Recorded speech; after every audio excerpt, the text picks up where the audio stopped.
ABP news की प्रतिमा मिश्रा ने दिल्ली के मुख्यमंत्री अरविंद केजरीवाल से बात की थी। हिरासत में लिए जाने से पहले क्या कहा था अरविंद केजरीवाल ने, आइए सुनते हैं। दिल्ली के मुख्यमंत्री अरविंद केजरीवाल जो कि शहीद हुए जवान के परिजनों से मिलने के लिए लेडी हार्डिंग अस्पताल आए थे, उनको यहाँ काफी देर तक रोक कर रखा गया। अभी तक वो यहाँ पर मौजूद है, मिल नहीं पाए परिवार वालों से। सर, क्या वजह है, क्यों आपको यहाँ पर रोक दिया गया? मैं पता चला जब कि उन्होंने आत्महत्या कर ली और उनका परिवार आया हुआ है। दिल्ली में कोई भी हादसा होता है मैं जाता हूँ वहाँ पे। दिल्ली का मुख्यमंत्री हूँ, अगर दिल्ली में कोई मर्डर हो जाए, कोई हत्या हो जाए, कुछ आत्महत्या कर ले, तो उनके परिवार से मिलना मेरा फ़र्ज़ है, मेरी ड्यूटी है। मुख्यमंत्री की ड्यूटी है कि उनके परिवार से मिले, उनको सांत्वना दे, कोई भरोसा दे।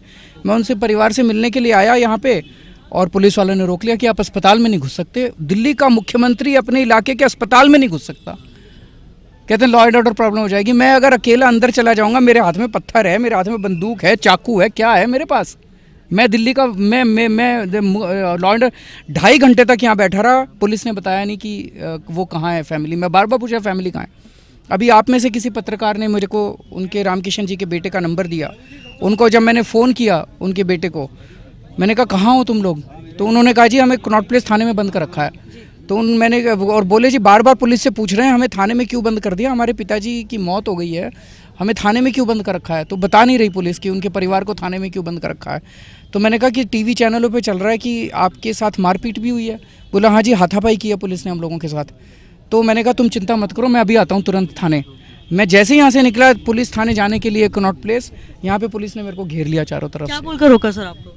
कि आप कनॉट प्लेस नहीं जा सकते।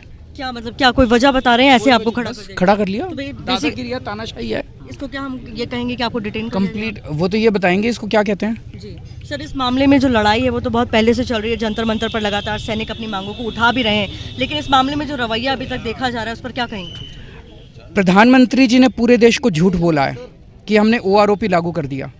प्रधानमंत्री जी को सैनिकों से माफ़ी मांगनी चाहिए। अगर OROP लागू कर दिया तो रामकिशन जी ने आत्महत्या क्यों की?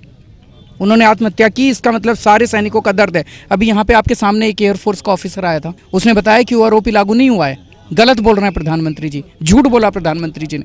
माफ़ी मांगे सारे सैनिकों से। और अब अगर उसने बेचारे ने आत्महत्या किया, अब तो कम से कम ठीक कर दो इसको। अब क्यों नहीं ठीक कर रहे? मनीष सिसोदिया भी मिलने गए थे, उनको डिटेन करके रखा हुआ। सबको डिटेन करते जा रहे। परिवार से मिलवाने में इनको क्या तकलीफ हो रही है, मुझे ये समझ नहीं आ रहा। ये तो गुंडा कर दिया, सरासर गुंडा कर दिया। एक चुने हुए मुख्यमंत्री को अगर ये ट्रीटमेंट मिलेगा तो ये जनतंत्र थोड़ी है। आखिरी सवाल मेरा सर, अगर परिवार वालों से मुलाकात हो जाती है तो उसके बाद क्या आप लोग इस लड़ाई में उनका साथ देने वाले? अंत तक साथ देंगे। इन्होंने सैनिकों का इस्तेमाल किया अपने राजनीति के लिए।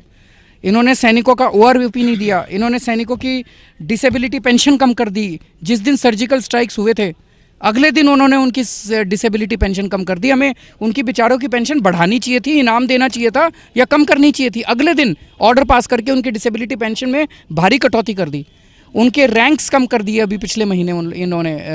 तो आप सैनिक हमारे देश के सीमा के ऊपर लड़ रहे हैं, हमारे लिए मर रहे हैं, कट रहे हैं। उन लोगों को प्रोत्साहित करने की बजाय आप उनके ऊपर एक के बाद एक वार कर रहे हो, उनके सारे हक छीनते जा रहे हो। और उसके बाद पूरे देश में घूम घूम के कह रहे हो हमने सर्जिकल स्ट्राइक कराए, हमें वोट दो, हमें सर्जिकल स्ट्राइक कराए, हमें वोट दो। शर्म नहीं आती? हमसे बात करने के बहुत बहुत शुक्रिया। ये हैं दिल्ली के मुख्यमंत्री अरविंद केजरीवाल, जो कि यहाँ पर आत्महत्या कर चुके जवान के परिजनों से मिलने के लिए जा रहे थे, लेकिन लेडी हार्डिंग अस्पताल में इन्हें रोक दिया गया, ये कहकर कि लॉ एंड ऑर्डर का हवाला इनको दिया गया। और इनका साफ तौर पर कहना है कि परिजनों से मिलेंगे और साथ ही साथ उनकी जो ये लड़ाई है उसमें ये लगातार उनका साथ देंगे। कैमरा पर्सन वरुण के साथ प्रतिमा मिश्रा, ABP न्यूज़ दिल्ली।